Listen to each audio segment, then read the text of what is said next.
कहा था ना मैंने, लीलाधर हूं मैं, और मेरी लीलाओं की माला मैंने अनगिनत मोतियों से पिरोई है, जिसमें हर मोती का रंग खास है। उसी माला का एक मोती फिर से लेकर आया हूं। ये तो सब जान ही चुके हैं कि पूतना इस इंतजार में थी कि वो कब और कैसे मुझ तक पहुंचे, मुझे जहर पिलाने की कोशिश करे, और मैं इस इंतजार में कि कब अपने पिछले अवतार में उसे दिए हुए वचन को पूरा कर सकूं। इसी क्रम में मैंने अब तक सुनाया कि असुर राज बलि ने अपनी बेटी रत्नमाला की प्यास को बुझाने के लिए देवराज इंद्र को ललकारा और अपना धनुष प्रकट किया। तो बताता हूं आगे क्या हुआ, ध्यान से सुनिए। असुरराज बलि के धनुष की भयंकर टंकार की आवाज चारों तरफ गूंजी। फिर उसने एक तीर आसमान की ओर छोड़ा। गोल गोल घूमते उस तीर से हवा का एक ऐसा बवंडर बना कि आसपास के सारे बादल खिंचे चले आए, और फिर वही तीर उन बादलों को ऐसे भेदता गया कि वो फट पड़े और झमाझम बारिश होने लगी। पानी की पहली फुहार से वहां धरती को भी आराम मिला, और वहीं बलि के सैनिकों ने आनन फानन में अपने घड़ों में कुछ पानी भरा। रत्नमाला ने 2-4 घूंट पानी पिया तो उसकी जान में जान आई। सैनिकों ने राजा की ओर भी पानी बढ़ाया, पर राजा के इशारे पर बहुत समय के प्यासे सैनिकों ने पहले कट कट करके पानी पिया। अब एक घड़े में थोड़ा सा ही पानी बचा, जो बलि के हाथों में पहुंचा, और बलि उसे पीने को ही हुआ तो दूर से किसी की आवाज आई, पानी पानी। बलि ने उस आवाज की ओर मुड़कर देखा तो वहां एक आदमी प्यास से कराह रहा था। उस गर्मी में पानी के बिना अधमरा हो चुका था। बलि के पांव उसकी ओर बढ़े और उसने बचा हुआ पानी उस यात्री के खुले मुंह में डाल दिया। खुद को प्यासा रखकर बलि ने उस अनजान यात्री की प्यास बुझाई और अपने महादानी होने का परिचय दिया। पर वो ऐसे ही इतना दानवीर नहीं बन गया था। बलि अपने पिछले जन्म में बहुत बड़ा व्यभिचारी और जुआरी था, जो अपनी जुए की आदत के कारण अपना सब कुछ गंवा चुका था। पर एक दिन जुए में हारने वाले की जीत हो गई, हाथ में कुछ धन आ गया, तो बस उसने पान का बीड़ा खरीदा, सुगंधित फूलों की माला ली और उस वेश्या के पास चल पड़ा, जो कभी धन की कमी के कारण उसे अपने पास न फटकने देती थी। जल्दी में था तो हड़बड़ी में रास्ते में उसे ठोकर लगी और वो गिर पड़ा। पर जहां वो गिरा वहां महादेव का मंदिर था। उसके हाथों में जो फूलों की माला थी वो छिटक कर शिवलिंग के पास जा गिरी और वो बेहोश हो गया। जब होश आया तो उसने उठने की कोशिश में अनजाने में नंदी जी का सहारा लिया और बचाओ बचाओ बोल उठा। उसकी वो आवाज नंदी जी के कानों में पड़ी। इतने ही भर से उसके डगमगाते कदम और भटकी बुद्धि दोनों में बदलाव आ गया। अपने बुरे कर्मों पर पछताते हुए वो जंगल में नदी की ओर बढ़ गया। तभी उसने देखा नदी के किनारे एक पंछी का घोंसला पेड़ से नदी में गिर गया। घोंसले के साथ अंडे भी बहने लगे और एक बड़ा सा सांप उन अंडों को निगलने के लिए उनकी ओर तैरने लगा। यह देखकर मादा पंछी जोर जोर से चिल्लाने लगी। तब जो कल तक का जुआरी व्यभिचारी था उसने आव देखा ना ताव, और वो अपनी परवाह किए बिना घोंसले को बचाने के लिए नदी में कूद गया और खुद को सांप से डसवा कर उसने घोंसले को बचा लिया। जब वो यमलोक में चित्रगुप्त जी के सामने पहुंचा, उन्होंने उसके सारे कर्मों का लेखा जोखा देख लिया और कोई अच्छा कर्म मिल ही नहीं रहा था। अब बस उसकी पोथी का आखिरी पन्ना ही बचा था। तो चित्रगुप्त जी ने कहा, जब अब तक कुछ अच्छा नहीं किया तो आखिरी पन्ने में क्या मिलेगा, फिर भी देख लेता हूं। तो इसने हाथ जोड़े और कहा, प्रभु, बड़े से बड़े शैतान भी एक काम तो अच्छा कर देते हैं। कृपा कीजिए, यह पन्ना भी देख ही लीजिए, शायद इसमें कुछ अच्छा कर्म मिल जाए। चित्रगुप्त जी ने वो पन्ना देखा तो अंत में एक जगह देखकर उनके चेहरे पर मुस्कान आई। उन्होंने कहा, हां, एक बार गलती से ही सही, लेकिन तुमने महादेव को भूल दिए, नंदी जी से विनती की। फिर उन्होंने कहा, ओहो, और एक असहाय पंछी के घोंसले को बचाने के लिए तुमने अपनी जान तक दे दी। ये तो बहुत अच्छे कर्म है। तो सुनो, अपने पापों के लिए तो तुम्हें लंबे समय तक नरक की यातना झेलनी होगी, पर इन पुण्यों के लिए तुम्हें 3 घड़ी इंद्रासन पर बैठने का अधिकार मिलेगा। चित्रगुप्त जी का यह कहना था कि यमराज ने इशारा किया और एक बड़ा सा विमान यमलोक के आसमान में दिखाई दिया, जिसमें खुद देवगुरु बृहस्पति विराजमान थे, जो उसे अपने साथ ले गए और देवराज इंद्र से कहा, हे पुरंदर, बस 3 घड़ी के लिए आपको अपना इंद्रासन इसे देना होगा। इंद्र को यह अच्छा तो नहीं लगा, लेकिन यमराज के न्याय और गुरुदेव की आज्ञा के खिलाफ कैसे जाते। मन ही मन भुनभुनाते हुए वहां से चले गए। किसी का अच्छा कर्म ही उसके पापों का नाश करता है, वही किया इस दुरात्मा ने भी। उन 3 घड़ियों में ही स्वर्ग का सुख ऐश्वर्य भोगने की जगह वहां की निधियों को दान करना शुरू कर दिया। उसने ऐरावत हाथी ऋषि अगस्त्य को दिया, उच्चैश्रवा घोड़ा ऋषि विश्वामित्र को दान किया, कामधेनु गाय महर्षि वशिष्ठ को दी, चिंतामणि नामक रत्न गालव मुनि को समर्पित कर दिया और कल्प वृक्ष उठाकर कौंडिन्य मुनि को दिया।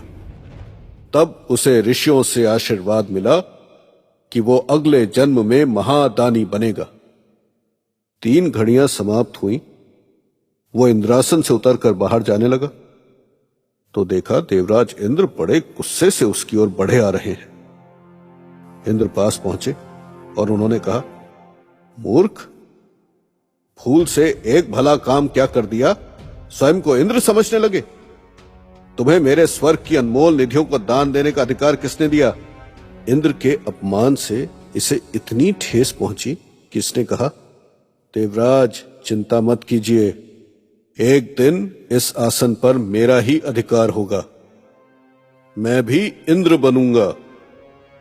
यह सुनकर इंद्र एकदम सन्न रह गए। उधर यमलोक में इंद्र का स्वर यमराज तक भी पहुंचा तो उन्होंने मन ही मन कहा, देवेंद्र, अपने पद पर घमंड मत कीजिए, जो है उससे मोह मत कीजिए, जो खो दिया उसका दुख मत कीजिए, क्योंकि घमंड का फल कड़वा ही होता है और जिसका मोह है उसे त्यागना ही होता है। यही संसार का नियम है। वहीं जिस आत्मा को इंद्र ने दुत्कारा था और जिसे ऋषियों का आशीर्वाद मिला था, उसने भक्त प्रहलाद के पोते और भक्त विरोचन के बेटे के रूप में जन्म लिया और दैत्य और असुर राज महाबली बलि के नाम से प्रसिद्ध हुआ। लेकिन मेरा भक्त और दानी होने के साथ साथ उसके मन में इंद्र को लेकर बड़ी ईर्ष्या थी और वो तो इसी जन्म में इंद्र बनने की लालसा में डूबा हुआ था। बलि और असुरों को यह लगता था कि देवता सदा उनके साथ छल करते थे। उसी छल का बदला लेने के लिए उसने देवताओं को युद्ध के लिए ललकारा। युद्ध भूमि में दोनों तरफ की सेनाएं सज गईं।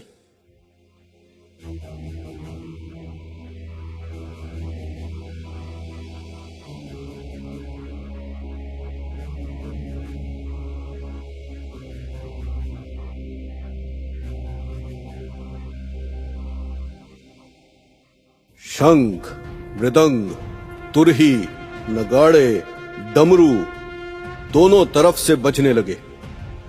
घोड़ों की हिनहिनाहट और हाथियों की चिंगाड़ और पैदल सैनिकों की पदचाप से ऐसा कोलाहल मचा जो दूर दूर तक सुनाई दे रहा था। तरह तरह के अस्त्र शस्त्र चमकने लगे।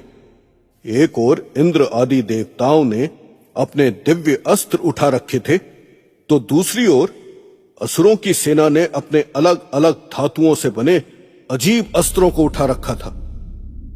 और फिर अचानक बलि ने अपने सैनिकों को ललकारा और आगे बढ़ो की चीख के साथ देवताओं पर टूट पड़ा। उसके साथ सभी असुर भी युद्ध रत हुए। जो रथों पर थे वो दूसरी सेना के रथियों के साथ, घुड़सवार घुड़सवारों के साथ, पैदल पैदल सैनिकों के साथ, हाथियों पर सवार हाथी सवारों के साथ भिड़ गए। असुरों के सैनिकों के तो वाहन भी अजीबोगरीब थे। उनमें से कई भालुओं पर थे, तो कई बाघों पर, तो कोई बगुले बाज जैसे पक्षियों पर, कोई भैंस नीलगाय पर थे, तो कोई जंगली सांडों पर सवार थे, और किसी किसी ने तो सियार और गिरगिटों की भी सवारी कर ली थी। बलि खुद एक विशाल विमान पर सवार था, जो बड़ी तेजी से यहां वहां उड़ रहा था। जब बलि ने ऐरावत पर वार किया, तो ऐरावत ने जोर की चिंगाड़ के साथ अपनी सूंड कुछ ऐसे घुमाई कि बलि का विमान चकनाचूर हो गया और वो युद्ध भूमि में जाकर गिरा। देवराज इंद्र अपना वज्र उठाकर उस पर वार करने ऐरावत से नीचे कूदे, तो बलि ने इंद्र का वज्र अपने हाथ से पकड़कर उससे निकलती चिंगारी को दूसरी ओर मोड़ दिया। वज्र से निकली चिंगारी जहां टकराई, वहां धरती दो भागों में बट गई। इंद्र और बलि एक दूसरे से गुत्थम गुत्था पाताल की गहराई में लुढ़क गए, पर उनका ऐसा विस्फोटक युद्ध चलता रहा कि उसके असर से दुनिया में हजारों ज्वालामुखी फट पड़े। दूसरी ओर वरुण देव हेती को लेकर समुद्र में कूद गए और समुद्र की लहरों पर सवार उस असुर से युद्ध करने लगे। उधर इंद्र और बलि के युद्ध से ज्वालामुखी आग उगल रहे थे। दूसरी ओर वायुदेव ने ऐसा बवंडर पैदा कर दिया जो प्रहेती को आसमान में उड़ा ले चला। लेकिन प्रहेती भी उस बवंडर के ऊपर जाकर वायुदेव को ललकारने लगा, तो वायुदेव ने बवंडर को ऐसा रोका कि प्रहेती अपने आप को संभाल न सका। पर जब वो नीचे गिरने लगा, तो उसने वायुदेव को भी अपने साथ खींच लिया और दोनों युद्ध भूमि में गिरे। तब मौका पाकर यमराज ने प्रहेती के प्राण खींच लिए। अग्निदेव अपने आग के गोलों के साथ वातापी पर वार कर रहे थे, जो बार बार अपनी माया से अपना बचाव कर रहा था। अब दोनों सेनाओं के महारथी एक दूसरे से भिड़े हुए थे। वहीं देव सेनापति कार्तिकेय एक साथ हजारों तीर छोड़ने लगे, जिससे असुर सेना के हजारों सैनिक एक साथ गिरने लगे। तब इंद्र ने एक झटके से बलि को पकड़ा और उसे वापस युद्ध भूमि में लेकर आए। अब देवताओं की सेना असुरों पर हावी हो चुकी थी। ये देखकर देवराज इंद्र को मौका मिला और उन्होंने बलि पर अमोघ वज्र का ऐसा प्रहार किया कि वो नीचे जा गिरा। अपने महाराज को गिरा देखकर जंभासुर को बहुत गुस्सा आया। उसने अपनी गदा उठाई, पूरी शक्ति से उसे घुमाया और इंद्र पर ऐसा वार किया कि ऐरावत हाथी भी नीचे गिर गया। अब देवराज और असुरराज दोनों धरती पर गिरे हुए थे, लेकिन तभी आसमान में 1000 घोड़ों की हिनहिनाहट सुनाई दी। वायु के मार्ग से देवराज इंद्र का सारथी माथली 1000 घोड़ों से जुता रथ लेकर आया और इंद्रदेव बड़ी तेजी से उस पर सवार हुए और इससे पहले कि जंभासुर कुछ समझ पाता, उस पर घातक प्रहार कर उसका सर धड़ से अलग कर दिया। जंभासुर का सर जब नीचे गिरा तो वो लुढ़कता ही चला गया, लेकिन जंभासुर सर कटने पर भी धड़ से ही लड़ता रहा। पर जब आंखें ही नहीं थी तो उसका वार किस पर हो रहा था वो कैसे देख सकता था, इसलिए उसके सामने जो भी आ रहा था उस पर ही वो वार कर रहा था। ये देखकर दोनों तरफ की सेनाएं उससे दूर भागने लगी और वहां एक हड़कंप सा मच गया। फिर जब वो गिरा तो कुछ बचे हुए असुर सैनिकों ने अपने धनुष उठाए और हजारों तीरों की बारिश कर इंद्र के सभी घोड़ों को गिरा दिया। पर इंद्र इससे घबराए नहीं। उन्होंने अपना 8 धार वाला चक्र चलाया, जो असुर सेना में अनेकों सैनिकों के सिरों को धड़ से अलग कर हेती और वातापी को भी धाराशायी करने में कामयाब हुआ। पर अभी एक भयंकर असुर बचा हुआ था, नमुची, जो सभी देवताओं पर उछल उछल कर वार करने लगा। लेकिन देवताओं के प्रहारों का उस पर कोई असर ही नहीं हो रहा था। तब देवराज इंद्र ने उस पर अपने वज्र से वार किया तो उसने ऐसा जताया जैसे उसे गुदगुदी हो रही हो।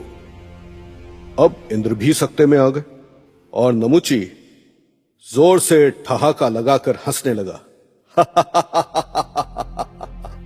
तो इंद्रदेव को लगा, हो न हो, जरूर इसके पास कोई ऐसी शक्ति है जिसके कारण हमारे सारे वार इस पर बेकार हो रहे हैं।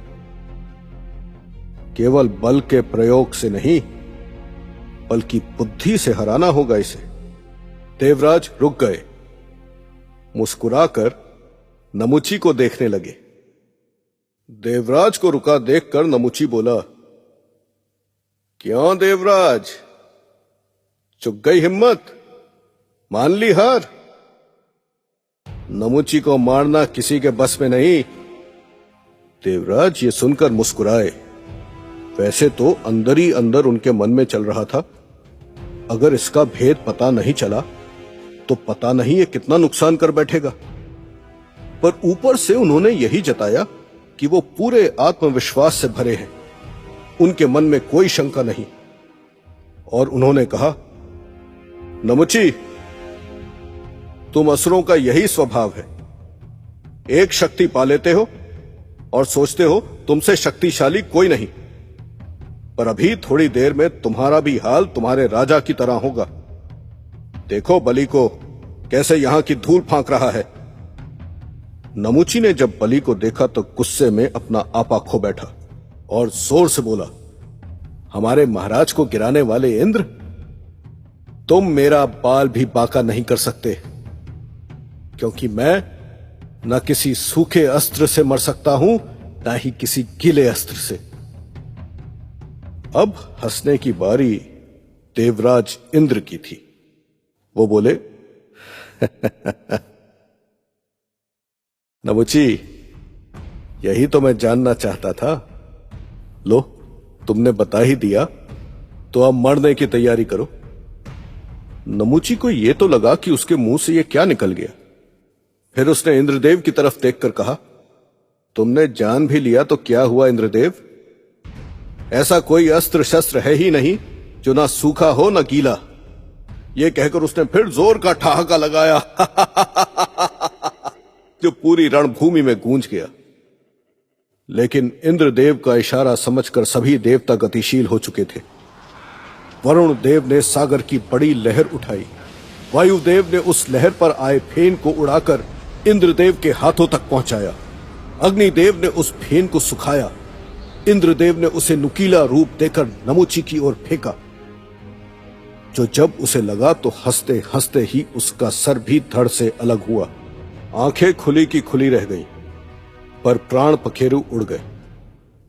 बस फिर क्या था, देवताओं के हाथ और तेजी से चलने लगे। वो और तेजी से वार करने लगे और जो असुर बचे थे वो भी ढहने लगे। देखते ही देखते देवताओं ने असुरों की सेना से उस भूमि को पाट दिया। जैसे युद्ध अचानक ही शुरू हुआ था, वैसे अचानक ही उसका अंत भी हो गया और वहां युद्ध के बाद की शांति छा गई। फिर थके हुए देवताओं ने विजय की मंद मुस्कान से एक दूसरे की ओर देखा और वो भी अपने अपने वाहनों पर सवार होकर स्वर्ग की ओर लौट चले। पीछे रह गई तो असुरों से पटी वो रणभूमि। पर दूर कहीं एकांत में किसी बर्फीली पहाड़ी पर एक अंधेरी गुफा में से एक मंद रोशनी आ रही थी, जैसे वहां अंदर आग की लपटें जल रही हों। गुफा के अंदर जो बैठे थे वो कोई साधारण तपस्वी नहीं, खुद असुर गुरु शुक्राचार्य थे। जैसा बैर बलि का देवराज इंद्र के साथ था, वैसा ही बैर शुक्राचार्य का देव गुरु बृहस्पति के साथ था, जो वहीं आंखें बंद किए हवन की अग्नि के सामने बैठकर मंत्रों का उच्चारण कर रहे थे। तभी अचानक उनकी आंखें खुली तो अंगारे की तरह लाल थीं, जैसे पता नहीं कितने युगों का गुस्सा अचानक आज फटा हो। बार बार असुरों की हार का अपमान उनके लिए बर्दाश्त के बाहर था। इसलिए उन्होंने तपस्या कर महादेव से मृत संजीवनी विद्या हासिल कर ली थी, जिससे वो किसी मरे हुए को फिर से जीवित कर सकते थे। पर उन्हें बलि पर बहुत भरोसा था, इसलिए वो युद्ध भूमि से दूर असुरों की विजय के लिए प्रार्थना कर रहे थे। पर उनकी प्रार्थना समाप्त हो उसके पहले ही असुरों की हार हो गई। यहां तक कि उनका सबसे प्रिय शिष्य बलि भी युद्ध की भूमि में गिर पड़ा था। शुक्राचार्य इस बात से इतने गुस्से में थे कि उनके गुस्से के ताप से हवन कुंड की आग और भभक उठी। उन्होंने कुछ सोचा और फिर जैसे एक निर्णय लेकर बोले, समय आ गया है। और फिर वो वहां से उठे और तेज कदमों से निकल पड़े। युद्ध खत्म हुए अभी एक पहर भी नहीं बीता था कि शुक्राचार्य उस रणभूमि में थे जहां देवताओं ने असुरों पर जीत पाई थी। अपने शिष्यों की ऐसी बुरी हालत देखकर उनके चेहरे पर दुख का भाव था, पर वो मन ही मन ठान चुके थे कि इस बार नहीं तो अगली बार ऐसी ही बुरी हालत देवताओं की होगी। और फिर वहीं रणभूमि में उन्होंने कमंडल से पानी लेना शुरू किया। संजीवनी मंत्र पढ़ते हुए उसे छिड़कने लगे। जैसे ही पानी की वो बूंदें मृत असुरों के शरीर पर पड़ी तो जिनका अंग भंग नहीं हुआ था वो सब अचानक आंखें मलते बैठने लगे। फिर हक्के बक्के होकर इधर उधर देखने लगे। युद्ध में जिनकी मृत्यु उनसे पहले हुई थी उन्हें भी जिंदा देखकर बाकी सभी चकित रह गए। जिसे अपने सामने मरते देखा था वो जीवित कैसे है? उसके घाव कैसे भर गए? ये समय का चक्र उल्टा कैसे चलने लगा? सभी असुरों के मन में यही सवाल था। शुक्राचार्य शांति से मंत्र पढ़ते पढ़ते जल छिड़क रहे थे, पर असुरों का ध्यान उन पर नहीं गया। फिर जब बलि भी उठ खड़ा हुआ तो उसकी नजर असुर गुरु पर पड़ी और वो सारी बात समझ गया। हाथ जोड़कर शुक्राचार्य के सामने खड़ा हो गया, पर शुक्राचार्य ने उससे कुछ न कहा। उनका मंत्र उच्चारण तब तक चलता रहा जब तक सारे असुर सेनापति और सैनिक खड़े न हो गए। अब उस रणभूमि पर पूरी असुर सेना अपने गुरु के सामने हाथ जोड़े खड़ी थी। तब शुक्राचार्य ने राजा बलि से कहा, मूर्ख शक्तिशाली हो सकता है, विजयी नहीं। जीतना है तो खुद को योग्य बनाओ, अपनी कमजोरियों को दूर करो, सही रणनीति बनाओ कि देवता तुमसे युद्ध करने से भी घबरा जाएं। असुर गुरु तो ये कहकर चले गए, लेकिन बलि वहीं खड़ा का खड़ा रह गया। इतनी बुरी हार के अपमान के बोझ तले जैसे वो जमीन में गड़ा ही जा रहा था। फिर जब ऐसे ही खड़े खड़े घंटों बीत गए और सभी असुर वहां इसी तरह खड़े रहे तो वो पीछे मुड़ा। सभी असुरों की आंखें उसके ऊपर ही गड़ी हुई थीं कि वो क्या कहने वाला था। तब बलि ने उन सभी से कहा, हारता वही है जो हार मान लेता है। तुम सब जाओ और अगले युद्ध के लिए अपने आप को तैयार करो। नए अस्त्र शस्त्र बनाओ, योग करो, ध्यान करो, अपने आप को शक्तिशाली बनाओ। जब मैं बुलाऊंगा तब आना। राजा का आदेश सुनकर सभी असुर सेनापति अपनी अपनी टुकड़ियों को लेकर चले गए और युद्ध की तैयारी में लग गए। समय बीता। बलि खुद शुक्राचार्य के पास पहुंचा और कहा, गुरुदेव, असुर सेना ने पूरी तैयारी कर ली है। अब आपके आशीर्वाद से आपका ये शिष्य आपको दुखी नहीं करेगा। तो शुक्राचार्य ने उसे एक शंख दिया और आशीर्वाद देते हुए कहा, विजयी भवः। फिर बलि ने एक बड़े पहाड़ पर खड़े होकर जैसे ही अपने शंख का नाद किया तो सभी असुर सेनापति समझ गए कि असुर महाराज बलि उन्हें युद्ध के लिए बुला रहे हैं। तब कोई पूरब से, कोई पश्चिम से, कोई उत्तर से तो कोई दक्षिण से अपने हजारों लाखों असुर सैनिकों के साथ बलि के पास चल पड़े। अब जहां बलि खड़ा था वहां कोसों दूर बस असुर ही असुर दिखाई दे रहे थे।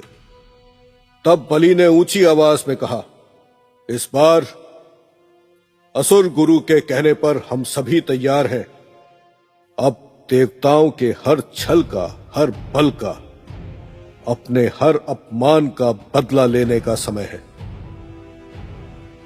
यह सुनना था कि उसके पास ही खड़ा एक असुर सेनापति चिल्ला उठा, स्वर्गाधिपति असुर महाराज बलि की जय। उसके साथ ही सभी असुर बलि की जय जयकार करने लगे। स्वर्गाधिपति असुर महाराज बलि की जय हो। और ये आवाज दूर दूर तक गूंजने लगी। बलि ने तब अपना हाथ उठाकर सभी को चुप रहने का इशारा किया और कहा, स्वर्ग का अधिपति अभी नहीं हूं मैं, पर स्वर्ग हमारा होगा, जरूर होगा। आक्रमण की तैयारी करो। इतना कहकर बलि उस पहाड़ी से कूद गया और चिल्लाया, चलो स्वर्ग की ओर। पर देवताओं को इसकी कोई खबर ही नहीं थी। होती भी कैसे? असुरों को इतनी बड़ी हार देने के बाद घमंड में डूबे वो तो स्वर्ग के सुखों में मग्न थे। भोग विलास में इतने खो गए थे कि अपने कर्तव्यों को भी भूलते जा रहे थे। इधर असुर सेना स्वर्ग की तरफ कूच कर चुकी थी, उधर इस सबसे अनजान देवता अभी भी आनंद में खोए हुए थे। पर जब असुरों की वो सेना सभी ओर से आक्रमण करते हुए और तरह तरह की तुरही और मृदंग बजाती आगे बढ़ी तो उसकी आवाज स्वर्ग तक भी पहुंची। देवताओं ने जब छानबीन की तो उन्होंने देखा जैसे अलग अलग जगहों से मधुमक्खियों के बड़े बड़े झुंड पृथ्वी से स्वर्ग की ओर उड़े आ रहे हैं। तो कामदेव ने हंसते हुए पूछा, आज ये मधुमक्खियों को क्या हुआ है?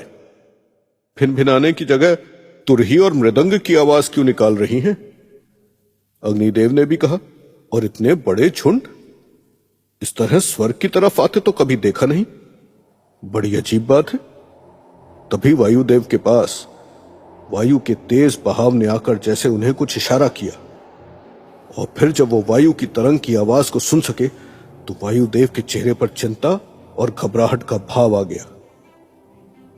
इंद्रदेव ने पूछा, क्या हुआ है वायुदेव? पर इससे पहले कि वायुदेव कुछ कहते, नीचे से एक आवाज आई, देवराज इंद्र, तुम और सभी देवता स्वर्ग मुझे सौंप कर चले जाओ, वरना हमारा सामना करने को तैयार हो जाओ। अब जब देवताओं ने उस ओर देखा तो वो समझे ये मधुमक्खियां नहीं, ये तो बलि की असुर सेना है। क्या असुरराज बलि की सेना ने स्वर्ग पर विजय पाई या फिर से हार का सामना किया? ये सब जानने के लिए तो फिर आना होगा प्रभु श्री कृष्ण की लीलाओं की गाथा श्री कृष्ण लीला को सुनने।